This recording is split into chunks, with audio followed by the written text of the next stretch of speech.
আমরা যে প্রায় পঙ্গুত্ব বরণ করেছি 30-35 হাজারের মতো। তো এখন যদি যদি সেখানে তো সংস্কারে যদি বিএনপিও না আছে, হয়, জামাতও আছে।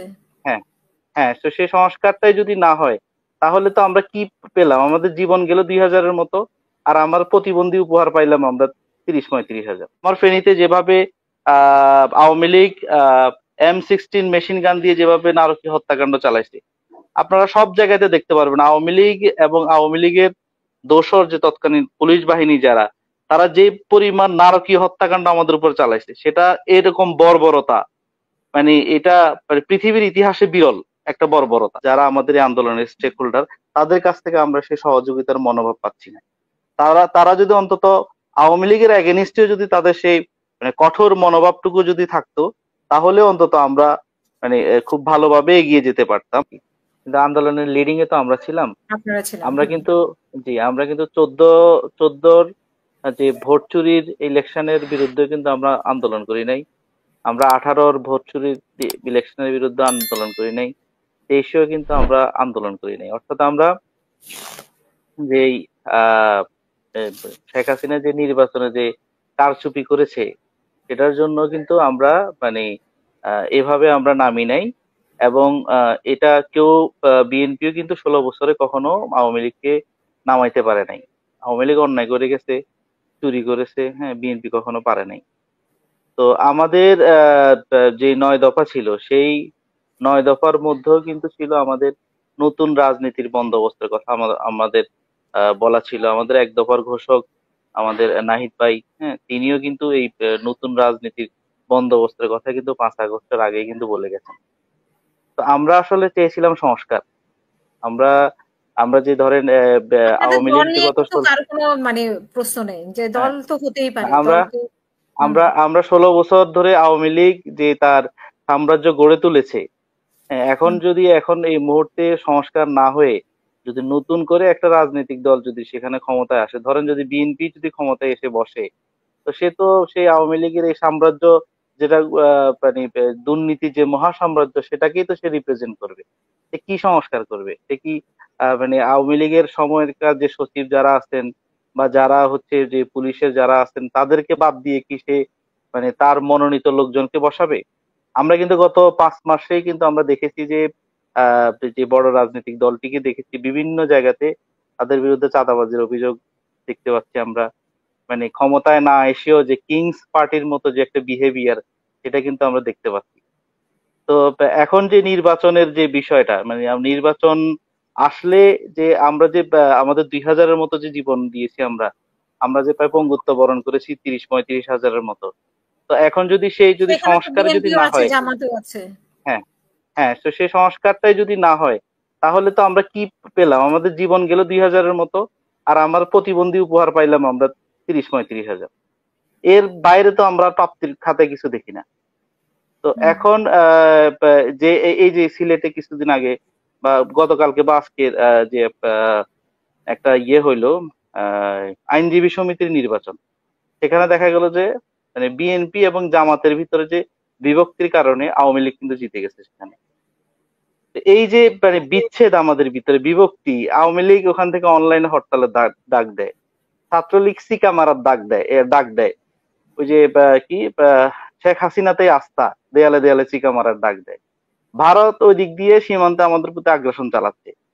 এই যে নানামুখী যে একটা সংকট, আমাদের সংকটটা কিন্তু নানামুখী সংকট। আমরা কিন্তু 5 আগস্টের আগে কিন্তু সবাই ঐক্যবদ্ধ আন্দোলন করেছি, যদিও আমাদের নেতৃত্বে আন্দোলন হয়েছে।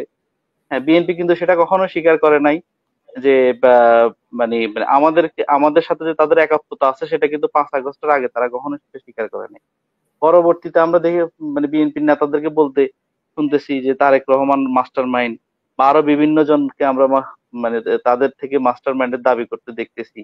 এবং তারা হচ্ছে বিভিন্ন ভাবেই তারা বলার চেষ্টা করতেছে এই আন্দোলনটা তাদের, হ্যাঁ, বা আমাদের যারা নিহত হচ্ছেন সেই নিহত গুলোকে তারা তাদের দাবি করতেছেন। আহতদের যারা আছে সেখানেও তারা তাদের দাবি করতেছেন। এবং মামলাগুলোতে আমরা দেখতে পাচ্ছি না, দাবি যে করতেছেন, আপনি কি আওয়ামী স্বীকার লীগে, করবেন বিএনপির কেউ ছিল না সেখানে, যারা মারা গেছে, আহত হয়েছে?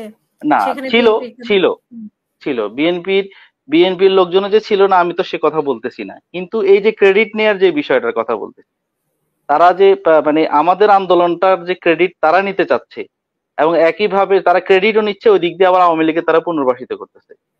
আওয়ামী লীগকে হচ্ছে এই যে আহ, মানে মামলা তাদেরকে অনেক বিএনপির নেতা সারা দেশেই যে আওয়ামী লীগের লোকজনকে ভারতে পাচার করে দিছে, মানে তারা আশ্রয় প্রশ্রয় দিয়ে ভারতে পাঠিয়ে দিচ্ছে। এবং সেই মামলাগুলোতে আমরা দেখতে পাচ্ছি যে সেই দাগী এবং সন্ত্রাসী যে সমস্ত আসামি যারা আছে তাদেরকে ছাড়ানোর জন্য থানাগুলোতে বিএনপির লোকজন তদবির করছে। তো আমরা এই বিএনপির কাছ থেকে অভিযোগ কি আশা করবে করি? আরো। ছাত্রদের আমরা ব্যাপারেও আছে যে হুম, ছাত্ররা হ্যাঁ ছাত্ররা হ্যাঁ, পুনর্বাসন করতে চায় আওয়ামী লীগকে, এরকম তো না, ছাত্ররা যদি আওয়ামী লীগকে পুনর্বাসন করতো, তাহলে আপনি দেখেন যাত্রাবাড়িতে কিভাবে নারকীয় একটা হত্যাকাণ্ড চালানো হয়েছে। আমার ফেনীতে যেভাবে Awami League M16 machine gun দিয়ে যেভাবে নারকীয় হত্যাকাণ্ড চালাইছে, আপনারা সব জায়গাতে দেখতে পারবেন আওয়ামী লীগ এবং আওয়ামী লীগের দোসর যে তৎকালীন পুলিশ বাহিনী যারা, তারা যে পরিমাণ নারকীয় হত্যাকাণ্ড আমাদের উপর চালাইছে, সেটা এরকম বর্বরতা, মানে এটা মানে পৃথিবীর ইতিহাসে বিরল একটা বর্বরতা। এবং বাংলাদেশের ইতিহাসে আমার মনে হয় যে 1971 সালেও এরকম বর্বরতা হয়েছে কিনা এক এক দিনে, সেটাও আসলে মানে চিন্তার বিষয়। যে আসলে 1971 সালের যুদ্ধের যে দিনগুলা, আমরা যদি সে এক একটা দিনের হিসাব করি, আমার মনে হয় না যে এরকম বর্বরতা হয়েছে 4 আগস্ট, 3 আগস্ট বা এর পূর্ববর্তী সময়। তো যে সংস্কারের জন্য মূলত আমরা আন্দোলন করেছি, আমরা জীবন দিয়েছি, সেই সংস্কার কিন্তু আমাদের কাছে এখনো পর্যন্ত দৃশ্যমান মনে হচ্ছে না। তা আমরা যে তারুণ্যের শক্তিতে বলীয়ান হয়ে যে আমরা যে রাজনীতির কথা বলতেছি বা নতুন রাজনীতির বন্দোবস্তের কথা বলতেছি, সেটাও কিন্তু আমাদের কাছে খুব একটা মানে আশার দিক বলে আমার কাছে খুব একটা মনে হচ্ছে না। কারণ সেক্ষেত্রে বড় ধরনের যে একটা প্রতিবন্ধকতা, সেটা আমাদের এই আন্দোলনের স্টেক হোল্ডার বিএনপি এবং জামাত, যারা আমাদের এই আন্দোলনের স্টেক হোল্ডার, তাদের কাছ থেকে আমরা সেই সহযোগিতার মনোভাব পাচ্ছি না।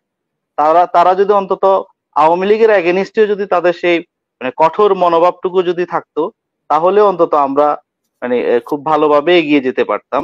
আর আপনি যেটা বলতেছেন যে বিএনপি রাজনীতি, তো একটা ছাত্রদের দল, রাজনীতি করার বিএনপি বেশি। কেন আপনাদেরকে দল গঠনে এগিয়ে নিয়ে যাবে? সেটা তো আপনাদের না না, উদ্যোগের ব্যাপার। এগিয়ে নিয়ে না বিষয় না, বিষয়টা হচ্ছে হুম। দল গঠনে এগিয়ে নিয়ে কথা বলতেছি না। দল তো আমরা গোছাচ্ছি, আমাদের প্রতিদিনই আমাদের প্রত্যেকটা উপজেলায় প্রতিদিনই কয়েকটা বেশ কিছু উপজেলায় আমাদের কমিটি ঘোষণা হচ্ছে, বৈষম্য বিরোধী আন্দোলনের কমিটি হচ্ছে, নাগরিক কমিটিরও কমিটি ঘোষণা হচ্ছে। হয়তো রাজনৈতিক দল হিসেবে এই আমাদের যে দলটা আত্মপ্রকাশ করবে, সেটাই বৈষম্য বিরোধী এবং নাগরিক কমিটি থেকে হয়তো বেরিয়ে আসবে।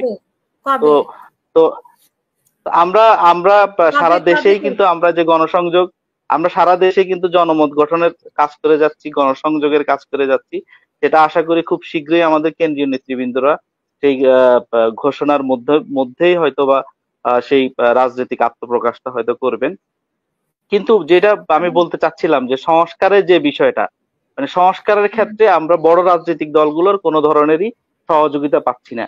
এবং আমরা দেখতে পাচ্ছি যে বড় রাজনৈতিক দলগুলোই মূলত আওয়ামী লীগকে পুনর্বাসন করার ক্ষেত্রে ভূমিকা রাখছেন। আমাদের আমাদের আমাদের এই সরকারের মধ্যে, মানে এই সরকারটা যে শুধু পুরোপুরি আমাদের বিষয়টা কিন্তু তা না। আমাদের এই সরকারের মধ্যে আমাদের প্রতিনিধি মাত্র 3 জন। আমাদের 3 জন উপদেষ্টাই কিন্তু আমাদের এই সরকারের মধ্যে আমাদের প্রতিনিধি।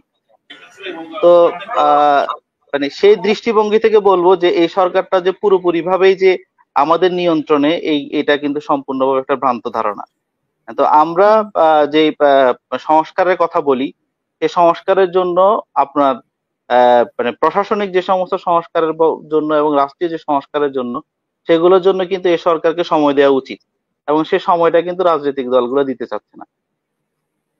এবং আমরা জি, আমরা যে আপনি যেটা বলতে চাচ্ছেন যে দল দল গঠনের যে বিষয়টা, সেটা কিন্তু আমাদের একটা প্রক্রিয়ার মধ্যে আছে, এবং সেটা কিন্তু আমরা খুব মানে দ্রুততার সাথে কিন্তু আমরা এগিয়ে যাচ্ছি। এবং আমরা কিন্তু এই জুলাই প্রক্লেমেশনের ঘোষণাপত্র বিতরণের ক্ষেত্রে আমরা দেখতে পেয়েছি সারা দেশের মানুষ মানুষের একটা সমর্থন আমাদের প্রতি আছে। সারা দেশের মানুষ প্রত্যাশা করে যে তরুণরা হচ্ছে রাজনীতিতে আপনারা কি এগিয়ে এখনো আসুক। জুলাই জুলাই ঘোষণাপত্র এখনো স্বপ্ন দেখছেন কিনা, মানে এখনো আশা করছেন জুলাইয়ের কিনা যে ঘোষণাপত্র তো সরকার থেকে আসবে, সরকার তো আসবে? সেটা দায়িত্ব তো নিয়েছে। আপনাদের জি, মাহফুজ সরকার আলমে তো থেকে বলছে আসবে। যে আমরা সরকার থেকে এটা দেওয়া হবে না, মাহফুজ আলমে তো বললেন। আচ্ছা, আমি যতদূর জানি যে জুলাইয়ের ঘোষণাপত্রটা রাজনৈতিক দলগুলোর সাথে আলাপ আলোচনা করে হয়তো সরকার থেকে যে সেই ঘোষণাপত্রটা হয়তো আসতে পারে। আর যেহেতু এটা একটা মানে আমরা আসলে যেটা চেয়েছিলাম যে একটা বিপ্লবী সরকারের ঘোষণা, সেটা কিন্তু আমরা পারিনি। সেটা পারিনি কারণ বিষয়টা হচ্ছে কি, ধরেন আমার আজকে বিয়ে হইলো, আমি অনুষ্ঠান করলাম 1 বছরের পরে।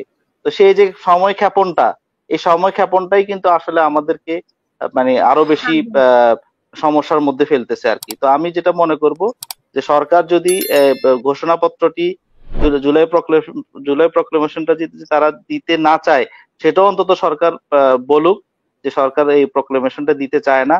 আর প্রক্লেমেশনটা দিলে সেটা কবে নাগাদ দিচ্ছে সেটাও স্পষ্ট করার দাবি জানাই। ধন্যবাদ। অসংখ্য